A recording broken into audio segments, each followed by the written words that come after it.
What is going on, UFC card lovers? It's been a while since I've given that intro, but I'm here with Zach. We are here for the UFC Card Collab number 34. You already know what it is. Zach, we are here once again coming into the massive UFC pay-per-view coming up this weekend, UFC 319. Upcoming in this week's collab, we have viewer questions. We've got 2 viewer questions to get through, pretty good ones. We got agree or disagree as per usual. We also have trash, sell, hold with some middleweight prisms that you're not going to want to miss out on that one. And then we'll round out with our pay-per-view buys. Zach, first off, tell the people how you're doing, mate. You're pumping videos out like there's no tomorrow. I'm loving it. We're it's a sweatshop over here. I've got hundreds of people working behind the scenes to get these videos out, and my hands are bleeding, but happy to get them out. And dude, episode 34, we are flying through the Shaquille O'Neal episode, man. Excited to sit and talk with you. Yeah, man, we are rolling through these. And as you said, we are people who are tuning in for the first time. We do this every pay-per-view event we get here. We talk about relative topics with UFC cards leading into the pay-per-view event. And then normally a week or 2 weeks after the pay-per-view event, we will also be having a live where we get together, get live here on YouTube. You guys can come and hang out with us, ask us questions in the real time, and also give us your thoughts on topics. And we love that sort of stuff. So stay tuned on our social medias. Both Zach and mine own Instagram will be linked in the description below. So jump over there, stay tuned both here on YouTube and on Instagram, and you can find out when our next live will be. But it'll be upcoming in a couple of weeks or so. Zach, before we get into the viewer questions, you were just giving me a little hot tip about we've had an update for midnight. Do you want to tell the people about what you've recently received? Yeah, man. So about maybe a week and a half ago, Topps emailed me and was like, hey, the pre-order that you did on our website is now going to come out August 20th. And I was very confused. I was like, what? It said August 8th. I looked back on the Topps website. It still said August 8th. I was actually looking earlier today. I was like, am I going to have to cancel this order and just go to like a local card shop to get a box on release day and make that video and all that? But then lo and behold, about 3 hours ago, they hit me up with another updated email and the shipping was confirmed. So my box is coming August 8th. Hopefully everybody, they got their email. Their box is also coming August 8th. But yeah, kind of an interesting thing there. Not something that I personally have seen them do before. I thought it was going to get pushed back to the 20th, just everything. But we're back on schedule, I guess. Yeah, nice. And hopefully other people can let us know in the comments down below too. This will be coming out in a few days' time. But if other people have also been updated with their order, hopefully your midnight box is on the way. And we all look forward to watching Zach open his box up on his channel. I'm sure that'll be coming in the coming weeks. Gian Silva. Hey, also, it's not Gene. A guy hit me up on the comments and was like, dude, you're saying it wrong. It's not Gene. And I looked up Bruce Buffer, John A. Martinez. They're saying like Gian Silva. So just a yeah, I thought it was like the Jean Paul Van Damme. Was like the yeah, there's a little of that. There's a little of that going on. Little of that going on. That's why we love our sport. It's got the hardest names to pronounce that you'll come across. So it's always a stitch up. Sometimes you just look at a name and you're like, I'm going to do the right thing and not even bother here. Zach, viewer questions. Before we get into these 2 questions we have this collab around, prompt the people, mate. What do they got to do? If they're new here, what should they be doing right now in the comments? Dude, stop what you're doing. If you're cooking dinner, turn the stove off so you don't burn the food, but you need to get in the comments right now. Leave us a question. These are some of our favorite things to talk about. Some of our favorite segments. Every single episode is to answer the questions that you guys are asking. So in the comments below right now, ask us anything. It can be, we've answered just about everything, I feel like, Damien. So really no topic is off limits. Let us know what your thoughts are. It can be card related, can be sport related, can be personal related, whatever you want. If it's an entertaining, fun question, we'll probably answer it. Yeah, definitely. We'll see how wild this can get, but we're here, we're ready for it. And once again, we will be able to have the opportunity to answer your question. If you get in the comments now, if you get up towards the top there, get in quick, people, because we will have the chance to answer that on the upcoming live. And if you're there, you can also shoot the shit with us as well there, and we can have some fun together. But If not, we will get to it on an upcoming collab. But this week's first question comes from my good mate. Down with that. Your good mate also, I believe, over there, Zach. You guys did a recent deal together, I hear. But he wants to know, question for next time, do Topps buybacks go into next year's products? What's the go? Zach, you had good information about this. We both have come to a similar conclusion, but do you want to give a quick answer for the people so they know what's going on? Yeah, man. So this is kind of a hard question for me to answer with any certainty because I've only really experienced the buyback with the 2024 Tops program. But what we saw last year was, you know, you had the winner of UFC 300. It was Alex Potan, and you were able to return those cards into local card shops and get store credit, then purchase something from the store. Now, what I didn't know that they were going to do is include those in the Tops Chrome with the little UFC 300 stamp on it. And they also made those numbered, which they were not originally numbered parallels, but they stamped the buyback UFC 300 on there. They stamped the parallel numbering on there, and they just kind of randomly inserted them into 2025 Topps Chrome packs.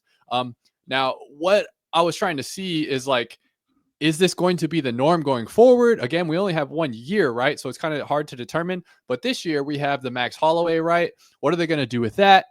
Damien, I'm speculating maybe like a BMF stamp on that or something like that, you know, something fun. But it's kind of up to them. And I'm really interested to see what they do going forward. But it could be a fun little Easter egg if they end up doing that with the Holloway for this year. Yeah, I definitely agree. Zach obviously came through with this winning image for me because what I could only find on my end was the baseball, which we've had it for a few years now with Topps Baseball with the Chrome. They do it for the MVP. But yeah, obviously UFC 300 was the winner of that, as Zach was just saying, was the buyback from last year, and they've already put it into Chrome this year, which is similar to what they do. They stamp MVP for baseball, and then they'll put it in the next year's Chrome release.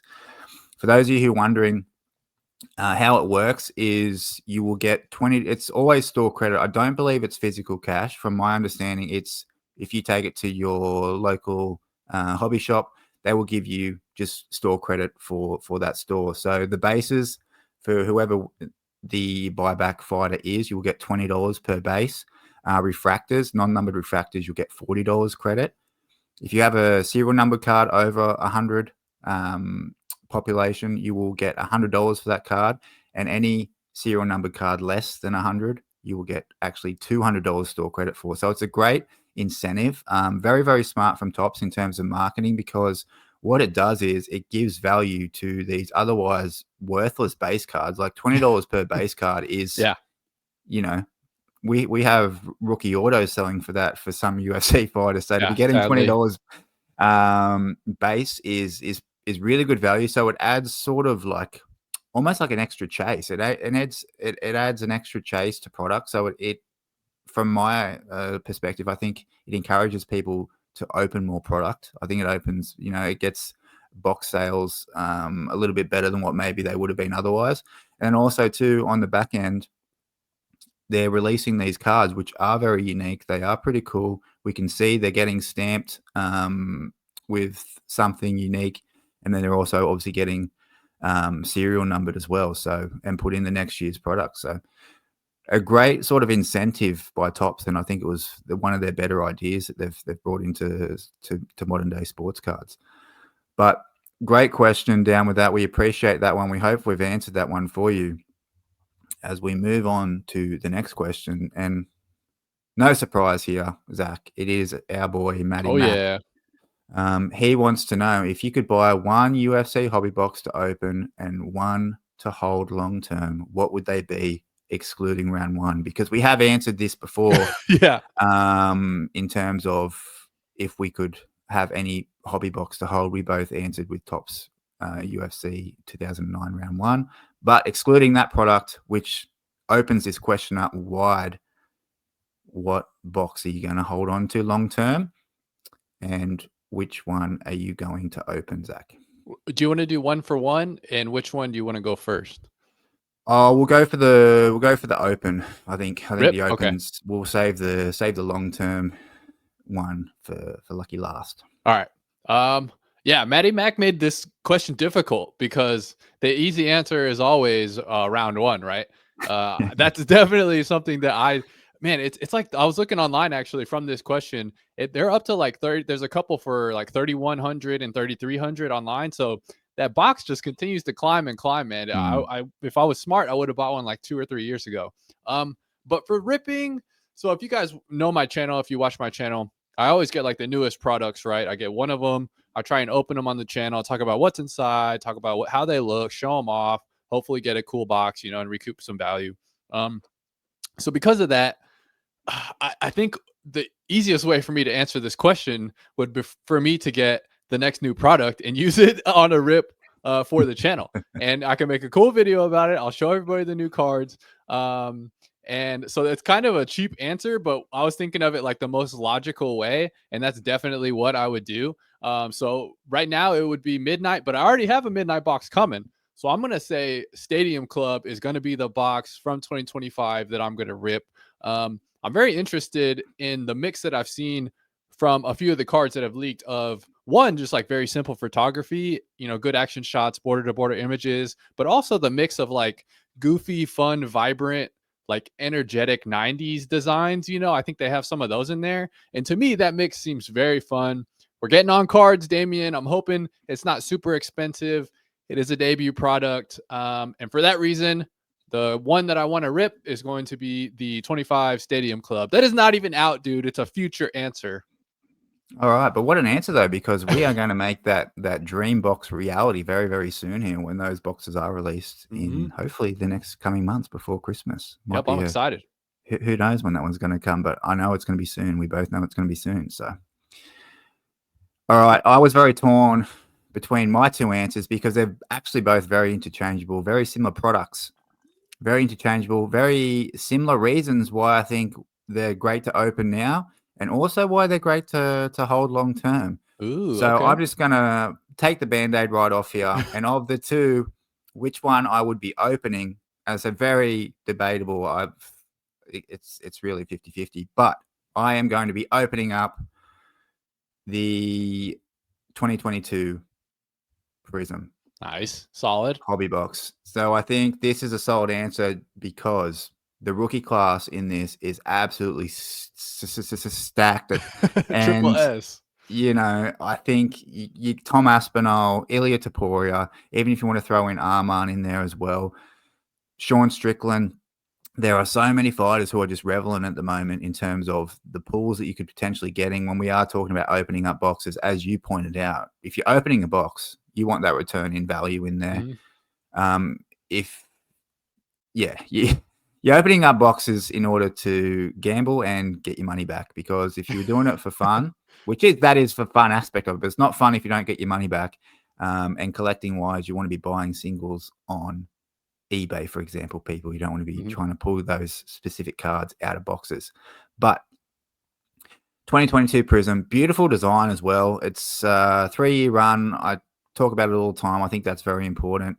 But the rookie class in this is just absolutely second to none. And I think given Ilya Taporia, Tom Aspinall, where his career will be heading in the next 12 to 24 months, I think there is a good chance to be getting some important rookies out of this product. So that was my answer for the hobby box open. But as we move on to your answer now, long term, Zach, which one are you going to be holding long term? Yeah, before we enter the long term, 22 Prism, dude, cannot go wrong. That rookie class is absolutely star studded. For a long term hold, man, the more that I'm into collecting, the more that I'm looking at these stuff, I really find myself just like loving the older, more vintage cards. And I think the older part of the question, there's a couple of different ways you could do this, different strategies you could do, in order to hold something with a goal in mind of either like a long-term flip, or just like potential value increase. You could also do like collectability, what you just want to collect and have on the shelf for long term. So for me, I kind of wanted to like meet in the middle of those two, something that I think is going to have long-term value that maybe could possibly flip in the future. And also something that, maybe it's just one of those things you just collect it forever and it just sits up there and is more of a display piece. And so I was thinking, Not round one, but another boring answer, dude. Round two. And there's some awesome cards in there. It has Jones rookie cards, all of his rookies. You got RPAs. You got really nice red ink autos as well. You got Brock rookies in there. I think Dan Hendo might have a rookie in there as well. Just a ton of first autos. And to me, the potential like red ink of 25 and the actual design of that card is really, really tempting and something that I think is going to have that box be very sought after for a long time. And I think that those people in there with those hits in there, I think there's just going to be a ton of collectability long term. As well as it's Damien, it is technically a rookie year. It is 2009 round two. Like I know we still don't really value this as like a rookie year product, but like it is. I mean, it is a rookie year product. Now, will this ever technically be like rookies for some of the people that have the round one cards? I don't know, but that's Don't also want to like open up that can of worms. yeah, but that's also another reason that I think maybe it could be, you know, really cool and collectible long term. If this ever is like a de facto, we're gonna stamp it as round two being a rookie year product. Like that just even explodes even more. So yeah, man, I'm going 2009 round two. What are you gonna hold? Yeah, that's a solid answer. No real surprise when you sent me this image. I'm like, oh yeah, Zach is Zach is taking this route. And to be honest, it was definitely, definitely a very good answer in terms of, is it a rookie year product? I think it is. Obviously, the way that it's considered now, but even 2009, not that long ago. But if you talk to those collectors back then, they will completely disregard any of these cards that aren't stamped debut with that fighter's rookie card, for example, as with GSP, Hoist Gracie, Nate Diaz, people, the big stars who appear in 2009 round one as well. They're also in round two, but that is a debate for another day. But yeah, very good answer. I do agree, and we both agree here too. The vertical images of round two, we think they look better. So the fighters who did have images or their card in debut card in round one, you will notice that their round two cards are just singular vertical images. So we both prefer that, appreciate that from a design point, and yeah, very, very solid answer.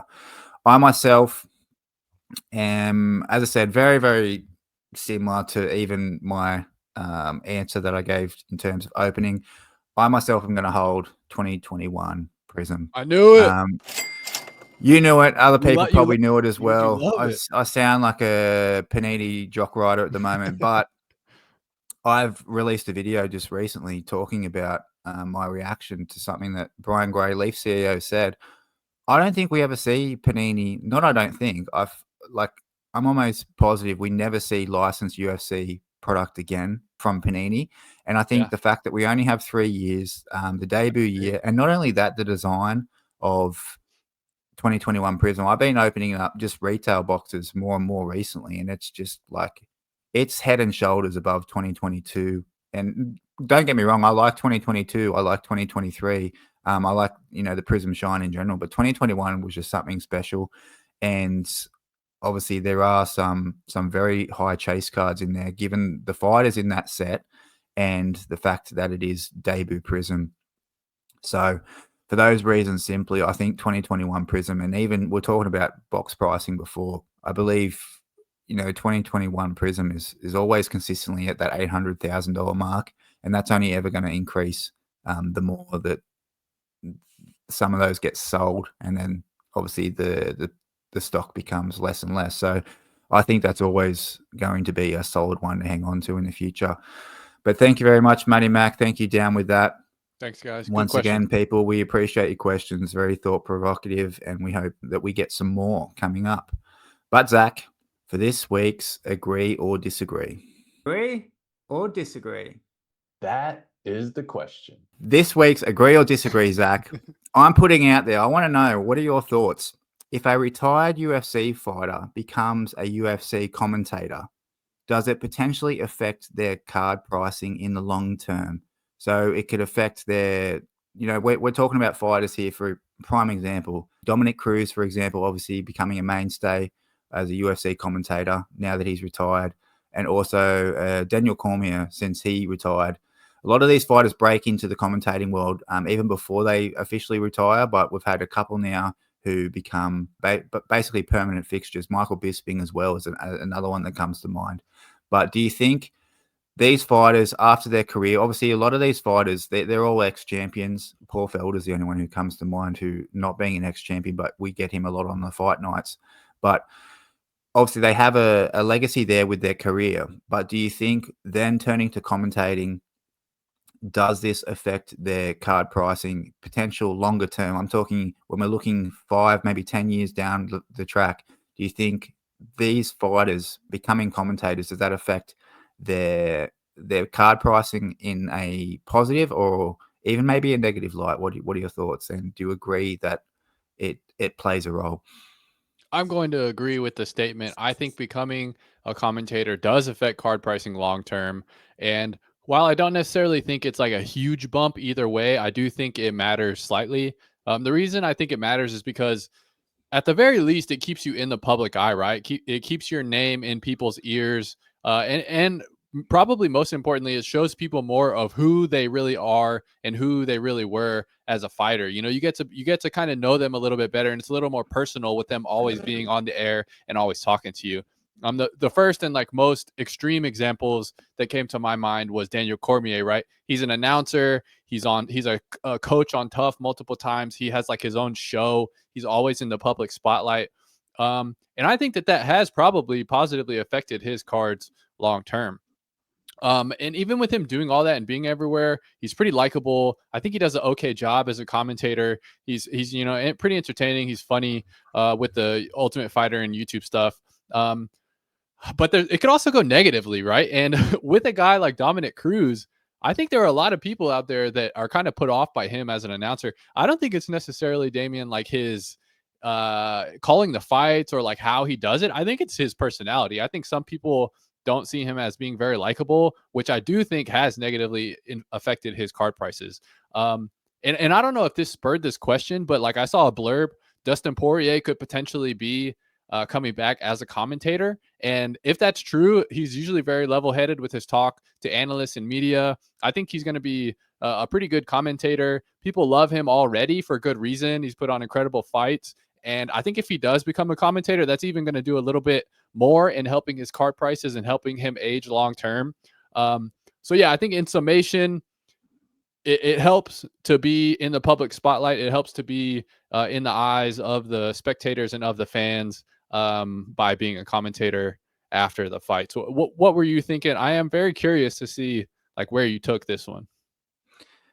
I literally could not probably word my answer any different from yours. I completely agree. I think, and it definitely is on both ends of the spectrum. I think, as you said, keeping these typically like legacy fighters who have done very, very well without their career, they're keeping in the public spotlight. People, like you said, Daniel Cormier is probably the busiest out of all of them. Dude, he's crazy. He's always doing something. It's crazy. So I'm very interested to see how his card pricing goes over, especially heavy, like obviously finishing his career at heavyweight, two-weight champion. I'm very interested to see how his career sort of as a commentator affects his longer term pricing in 5-10 years. Is he, because he's going to be in the spotlight? Well, we're obviously speculating still, obviously doing commentary work in that time.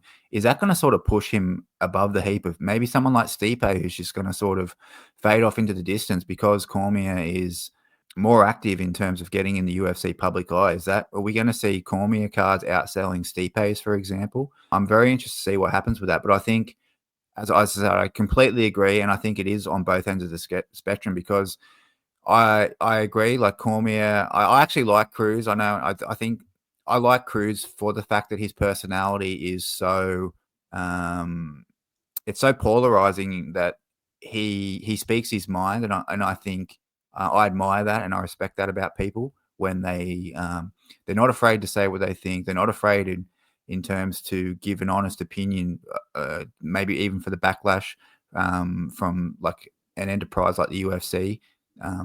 So I do like that about Dominic Cruz, and I do enjoy his commentary.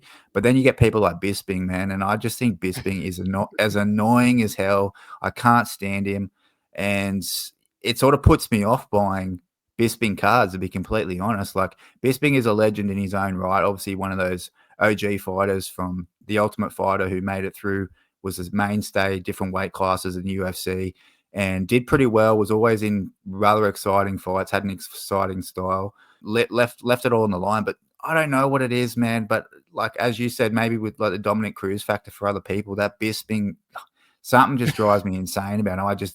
As I said, I literally, like, whereas maybe there was a Bisping card that popped up that sparked the eye and I quite liked. I was like, oh, but like I couldn't do it now. I don't want a Michael Bisping card. I just find him annoying as hell.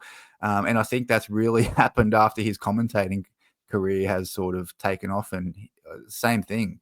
His personality just rubs me the wrong way. But yeah, very interesting topic to think about. I definitely agree with you, and I think this is maybe, we don't often agree, Zach, you and I. We always have very different opinions, which makes this fun. But I agree with the statement for sure. We agree together, and we would be interested to know what you viewers think in the comments down below on commentating for UFC fighters. Do you think it will affect their long-term card prices? Let us know in the comments down below. What are your thoughts, before we quit on this topic, what are your thoughts on Felder as a commentator? Because personally, I think he's a good balance of like banter and funny and actual like analytic watching the fight and speaking the fight as it goes. So what's your fight on him as an analyst, or what's your thoughts on him as an analyst? I agree. He's very well spoken. You almost wouldn't sort of pick him to be a fighter. He seems very well spoken and very level headed. And you see, he does give very although I know he does have ties with still active UFC fighters in terms of training partners and stuff, he gives very non-biased commentary. I feel like sometimes, for whatever reason, I'm not sure if it happens in other big sports there in the US, but you can get sort of one-way traffic in terms of commentating. Yeah. But I think Paul Felder is definitely one of those guys who doesn't do that, and I think he's definitely a good addition. I also like. I hope to see more Anthony Smith. I think Anthony Smith is a great analytical mind that can be added to UFC commentary potentially. So we'll see what happens there. But yeah, I do appreciate Paul Felder for his commentary for sure. Nice. Yeah, I like Sanko too. I feel like she hasn't really gotten like the push, but she's actually probably one of the most insightful analysts, and she's not even a fighter. Like, she's one to very much like pick on the X's and O's as it's going and be like, oh, this fighter needs to do this in order to progress this position or whatever. And I know she's, a martial artist and practices jujitsu and all that, but it is funny to me that she is probably one of the most quick to point out specific X's and O's. And she was literally not even in the cage comparatively to all of those like ex-champions and whatnot. Yeah, no, definitely. And as I said, the more that they can sort of even experiment, and you pointed out, no, I did not know this about the Dustin Poirier, but I completely agree. If he can get on the panel there to some degree, I definitely think that is something that is going to push him longer term in terms of keeping his card prices steady in the public eye. And I think he would be a great addition there on the commentary panel for sure. So I didn't know that, but that's very cool to know. Zach, fan favorite segment coming up, and I'm actually very excited for this one. I think this is a good one. We have trash, hold, sell. That is trash. Oh, you gotta sell that. Hold.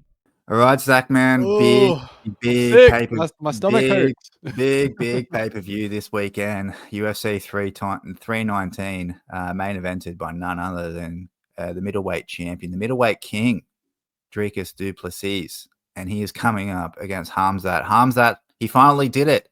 He got his championship shot. We'll see, dude. We'll see if he can make weight or something crazy happens the night of the fight. We'll see. That's true. Obviously, this is being recorded more than a week out from the fight actually happening. But, dude, I think the MMA gods are going to let us see this one, and we are all for it. I'm sure we're not the only two here that are pumped for this fight. This is probably, other than like a Sean O'Malley and Holloway main event card, this is like, because we've known about this one for a while, right? We've known about this one since Khamzat won his last fight against Whitaker. And obviously, Dricus is always, keen for this fight too. They wanted to make this fight happen last year. So we've known about this fight for a long time. I've been excited about this fight for a long time. I can't wait to see it. And what better segment to have for Trash Hold Sell than some middleweight Panini Prisms. I was talking about, I'm a Prism boy. I was just talking about it before, but we are going to be starting off with this card. It is the 2022 Prism Dricus Duplessis Orange Prism, number 99. It's a Gem Mint 10. This one up for sale right now, Zach. If you fancy this card, if anyone home fancies this card, you could buy this now. This could be a part of your collection. $350 USD. But that is the first option for the Trash Hold Sell. Next up, how could we not have this card up? This PSA 9 2021 Panini Prism Hamzat Chimaev. Now, this is obviously the highest serial numbering, number to 275. It's a PSA 9, but damn, this card just looks good, Zach. This card looks really, really good. This one itself currently up as a buy now. And if this is not up for a buy now, your boy. I'm actually, all jokes aside, I got Bitcoin. I'm actually thinking I'm going to cash out some Bitcoin and I'm going to buy this card because I think this card is absolutely a steal at the moment. It is out for 250 USD on the eBay. I know it's a PSA 9. I know it's a high serial numbered card, but dude, man, if I'm not having a gold like Chimaev Prism, this is the one that I want. Like, yeah, it's beautiful. Even the silver's really nice, but like the blues, the purples, the teals, neon greens, forget all those. Who cares? You want this color match red, and it just, oh man, we talked about the blood sport before, but this card is just awesome. So if it's no longer for sale, you know what happened. I sold my Bitcoin and I bought that bad boy. But lastly, how can we not talk about middleweights, especially over here at Main Event Cards and also at Box Alarm Trading? We are both very big fans of this man, the Israel Adesanya, and it's the PSA 10 2021 Neon Green Prism. And I talk about this every second episode too, informing the people. This neon green, people, this insert, this parallel, number to 75, we did not have this neon green for any other Panini run of Prism. So it was only 1 year for the neon green. Get one now before you can't get one because there's only 75 of them in the world. Zach, of these three cards, which one are you going to buy? Which one are you going to trash? Which one are you going to hold? And which one are you going to sell? And I thought we should start off firstly with the sell. All right, we're selling first, dude. I feel like I do this every time, right? Like I like to, just behind the scenes, I like to sit down, think of the questions, and I like to just like write my thoughts out a little bit, write a couple paragraphs, see what translates from my mind onto the computer. And I wrote down a huge blurb, and at the last minute I highlighted it all, Damien, and I erased it all, dude. And I started over. So I was flip-flopping on this one for sure. This is a tough one. Of the three fighters here, to me, this guy, actually not to me, to everyone, this guy had the best career by far, the best legacy. Even though he is on a skid right now, he is the most accomplished fighter, and it is Israel Adesanya. The 2021 Prism Izzy Teal PSA 10. It's a gem, dude. And I might argue that not only is he the most accomplished, but he's also the most popular of the three. And let me finish. I think he's the most popular as far as like crossover appeal to the average person. Now, is he the more popular than Hamza in the UFC fan base? Probably not at this point. But I think if you polled 10 people and said, hey, do you know who Hamzat Chimaev is? I very much doubt most normal people would know who that is. I think you might get a few people that are just really outside of the sport that would know who Izzy is. But the reason I'm selling this, to me, it does have some long-term collectability, and being, like you said, the debut Prism card. I do also really enjoy this image of him. I think it's a solid card design, a good image, as well as, like you said, that like neon green teal is like or more, I guess more of like a lime green is like really pretty, as well as the PSA 10. So even with his recent skid, I think that this card, with the collectability, with the resume, with the neon green PSA 10, I think this would be a super easy sell, even regardless of what happens next in Izzy's career. All right. So, dude, this always happens when you and I get together. I have my talking points, and then you make a certain statement, a comment, and then I'm like, I gotta respond to that, and then I get lost in my own thoughts. So that's why sit here and ramble on people. But so you are selling the 2021 Neon Green Prism Israel Adesanya. Yep. You All can right. respond, dude. What do you got for me? You got something? No. I was just like, ooh, you made that comment about like people knowing who Israel Adesanya is compared to maybe a Hamzat Chimaev. And I think that is very important, but it's also you need to take into factor whereabouts in the world that you are. Because I would argue if you're in Europe, you're going to know who this guy is more. So I've seen it firsthand, like work colleagues and things like that when I was over, given that was Sweden where, Hamzat Chimaev yeah, bro, that's hometown hero. Yeah, a little bit so, but even too, like yeah. And I had people who obviously they know UFC, they maybe know who Conor McGregor is, and then the other name they would know is Hamzat Chimaev. Okay. But yeah, Israel Adesanya would not be a name that they would know. But as I said, I understand that is very dependent on where you are in the world, but I just wanted to sort of add that in. Now, I agree. I think when you're thinking about trashing or holding or selling, like you need to take these sort of things into account. How popular is this fighter? How well known is this fighter? How easy is it going to be to sell this card? And that's why it brings me to make the decision that I am, when it comes to selling, I think more relevant than ever, you need to be with the upcoming pay-per-view. So between the Hamzat, the PSA 9, as I said, which is just an absolutely beautiful card. It's PSA 9. I trash PSA for the look of their slabs all the time, but if you're going to pair it with this red prism, man, it looks good. I admit it looks good.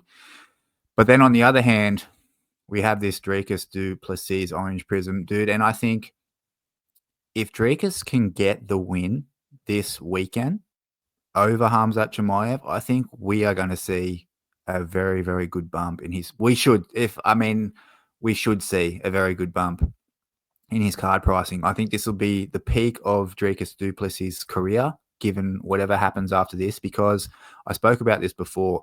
A Hamzat Chimaev fight brings Hamzat Chimaev views. And what I mean by that is we are going to get people tuning into this pay-per-view, whether they're buying it or streaming it illegally. It does not matter. It is bringing new eyes to the sport, and it is bringing a lot of eyes to the sport. And I think if Dricus du Plessis, I think if he gets the win, I don't think he does it I don't think he gets a decision win. I think this is going to be a very interesting fight in terms of stylistically. I don't see this fight going into a decision either way. Dricus du Plessis, he is very, very skilled, not only in the octagon, but on the microphone. I am so excited for this, pre-fight, post press conference. There's many aspects that are going to be very enjoyable for all us UFC fans leading into this one. And I just think if he gets the win, this is the card that I want to have on my eBay for sale, because I think this could be big money and big profits. All right, Zach. Now we have one to trash and one to hold, which is the polar opposites. One's going to live in the bin and one is going to live in your collection for the foreseeable future. So of the two you have left, you have the Hamzat, you have the Dricus. You're going to you don't like this main event? You don't like this upcoming pay-per-view? What's wrong with you? You're going to throw one of these fighters in the bin? Damien, I have this exact red Prism Hamzat 21 Prism PSA 9 in my display behind me. I have this card. I love this card. I think it's a beautiful card. Everything you said about the design and you gushed about it, I completely agree.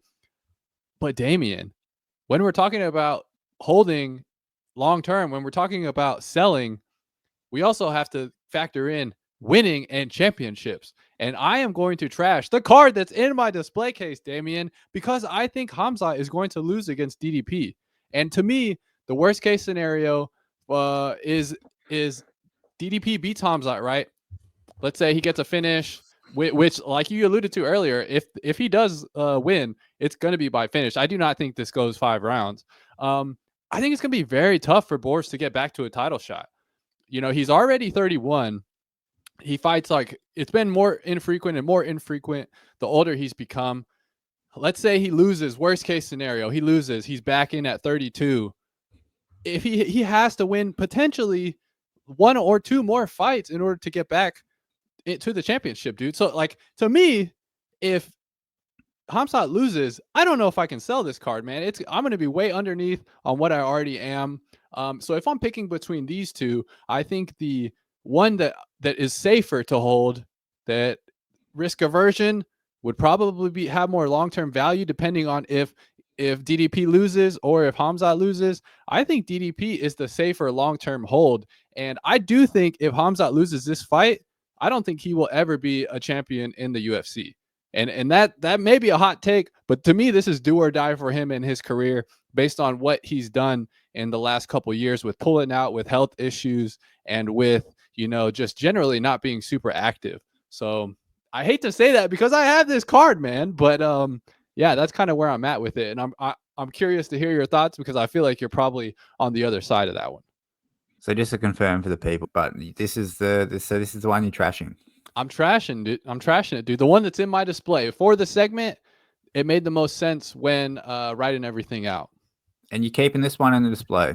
Keeping the Gem Mint 10 of who I think is going to win at this pay-per-view. And like you alluded to, I think when DDP wins, if he wins, he's going to ride that wave. And this is going to be a really, really big card for a long, long time. How do you display this card? Just curious. You're displaying it like this, or you're going to display it on the side and the labels? Depends, dude. Yeah. Depends on if I have the room or not. Just curious. All right. Some interesting hot takes there, man. You were getting fired up. I could tell. Zach was getting fired up over there. It was tough. This was the one where I had to delete the whole page because I was going to keep the Hamzat long term. You don't often see sparks and flames behind a fireman, but I'm pretty sure I saw a couple there before. Dude, if he loses this fight, you did not say he wouldn't not ever become a champion. That's a strong take saying that. I mean, he's already 31. He has health issues. There's 31 young, man. I wish I was 31. Take me back.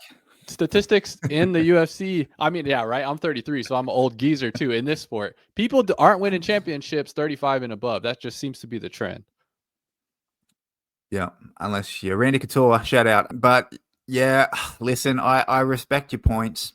I do. I think the Drekas card is, I mean, as we're talking about, if he wins, that's a nice one to have, man, because the sky's the limit for him in terms of he wins. I myself, dude, I think there is still chances there for Hamzat, even if he does lose this fight. This, as I said, I think this is a very close fight. Who could win is really a 50-50. As we both are predicting, it doesn't go the distance, which makes it even more exciting, right? But I've got to pick between now the Hamzat, which I've given all the flowers to, over this card.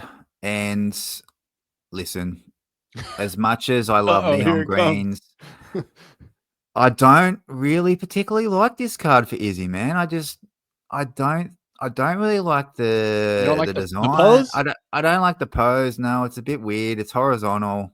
Yeah, and I think, although I think this card we want to talk about value specifically. I think this card, yeah, if Hamzat loses this weekend, then yeah, of course, this card is always forever going to have the value over that Hamzat one, unless Hamzat was the winning champion. But I do agree it would be a uphill battle, but I do think I wouldn't fully write Hamzat off to never be champion again if he loses this weekend, this upcoming fight. But of these two, even though this is a PSA 10 versus PSA 9, vertical versus horizontal, this is purely just because I don't have this card in my collection. And I was just talking about, I'm willing to sell Bitcoin to get this bad boy. So, hey, you want to trade? I have this card, dude. You're gonna get how much Bitcoin are you giving me? And we could do it. You have to let me know your coin wallet over there, but. Yeah, I'm gonna have to trash this Izzy card, and it does hurt me. I do already have. Maybe this was part of your decision making too, but I do have the Israel Adesanya 2021 Green Pulsar. That is a very beautiful card. That's a vertical design. But of the two, even though I do like this card, there's, other than, as I said, picking the pose, picking that it's horizontal, there's nothing more bad I can say about this card. But I just think, to hold long term, I believe that Hamzat Chimaev does still have the ability to be the man that everyone thought he was in 2021. And I think not only is there better value potentially in this card, but also I just think eye appeal and design wise, this card is awesome. Mind you, it also has that rookie card emblem up there, which is very appealing to a lot of people, including myself. So that is why I'm going to hold this card, and I'm going to trash the Izzy PSA 10. But a fun one because, Zach, we were polar opposites there. Sometimes, very rarely are we like fully on point. Most of the time we have one or two crossover, but this one we were just way off, which is always fun. But let us know, people, in the comments down below. Once again, dude, our comments are going to be so full. We're going to be loving it. We're going to be reading comments for days, which is what we want over here. But let us know, people, of these three prisms, which one will you be trashing? Which one would you be? No, sorry. All right, that's probably too much of a prompt. Zach, which one do you want the people to choose to comment down below? I guess the hold. Which one are you holding? Hold. Good one. Yeah, good one. Let us know, people, in the comments down below, which one would you be holding? All right, Zach. It's time, baby. It's time.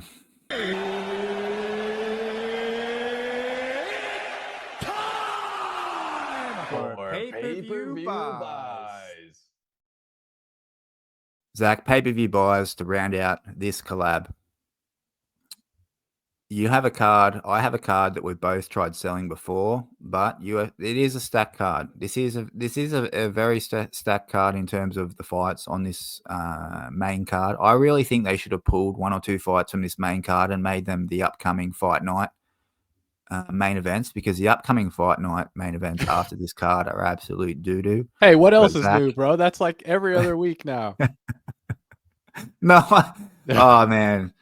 Give us the UFC. I don't know why they're not blowing up our DMs and giving us jobs. We are the people who know what we want to see. So, get out of the boardroom, get in amongst the people in the community, and we will do your job for you.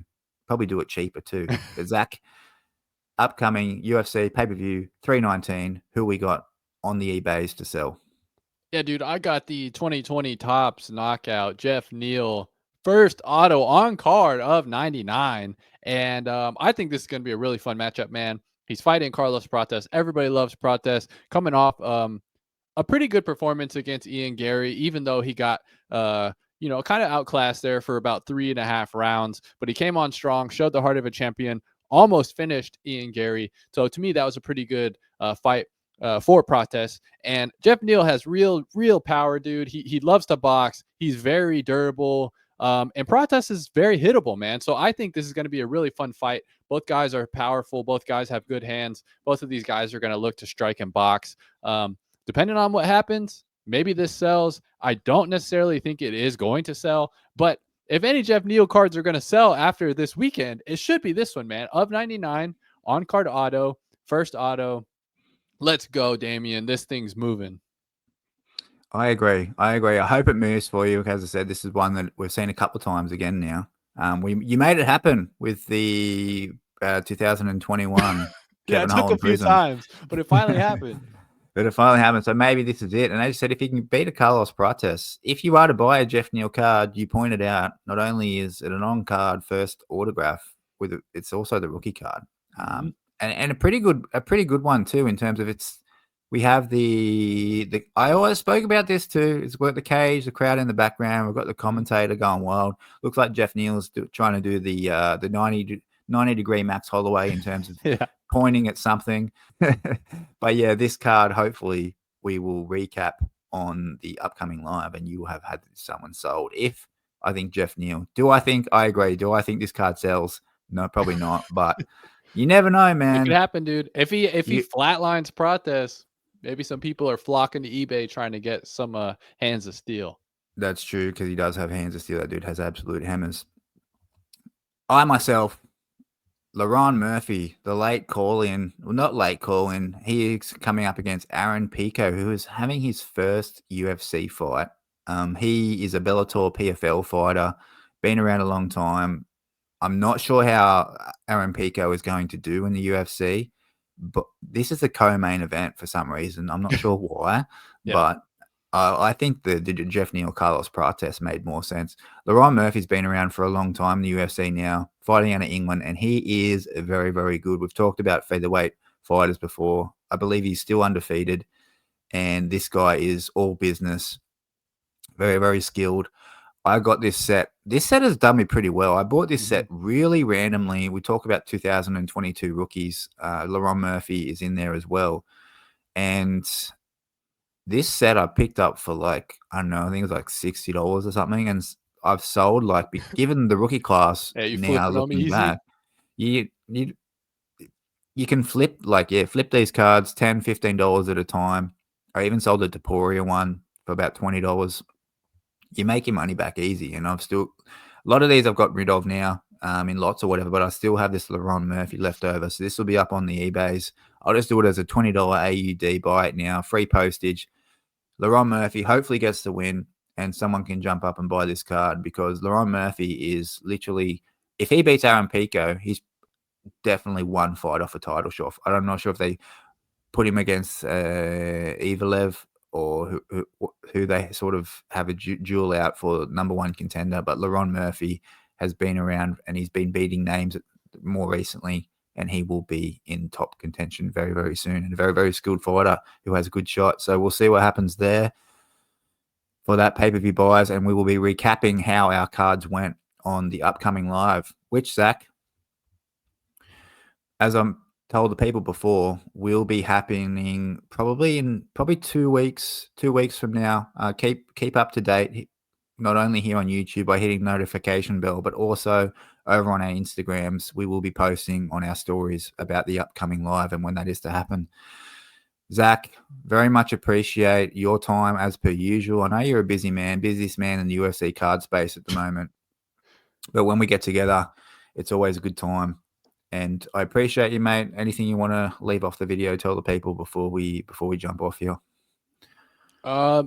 Thanks for watching. Keep watching. Damien's cooking up a bunch of stuff. I'm cooking up a bunch of stuff.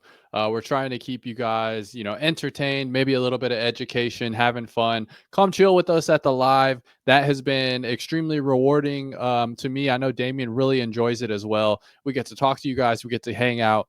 We get to chop it up. There are a ton of laughs, at least on our end. Hopefully you guys are enjoying the conversation as well. Yeah, man. So go check that out in a few weeks once we get that one scheduled. Yeah, definitely. And if you're not familiar with the lives, you can always, they are a little bit harder to find with the YouTube algorithm. So jump over to either Zach or Mai's channel and you can go over to the playlist tabs and click on lives, and then you will see our previous ones if you're not familiar with how we run them. But they're always a fun time, and we hope to see as many of our viewers as we can and interact with you during those lives. So we appreciate everyone. Thank you, Zach. Thank you, people. And we'll see you here next time at Main Event Cards.